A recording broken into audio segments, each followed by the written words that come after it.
កោះរ៉ុងនៅតែជាកន្លែងទាក់ទាញសម្រាប់ការវិនិយោគផ្ទាល់ពីបរទេសជាពិសេសលើវិស័យទេសចរណ៍ក្រុមការងាររាជរដ្ឋាភិបាលចំរដ្ឋានខេត្តព្រះសីហនុក៏សូមណែនាំឲ្យអាជ្ញាធរយកចិត្តទុកដាក់លើបញ្ហាសន្តិសុខនិងសុវត្ថិភាពដល់ភ្ញៀវទេសចរអភិវឌ្ឍហេដ្ឋារចនាសម្ព័ន្ធចាំបាច់ដែលរួមមានផ្លូវទឹកភ្លើងអ៊ីនធឺណិតការបង្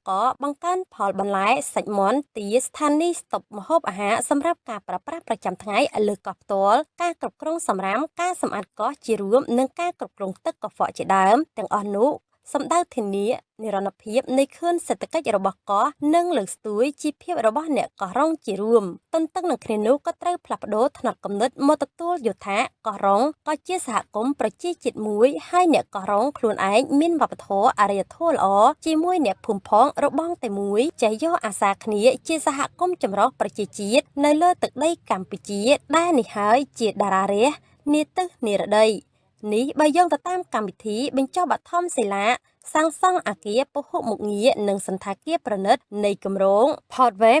Project របស់ក្រុមហ៊ុន MBIA Development Co Ltd នាថ្ងៃទី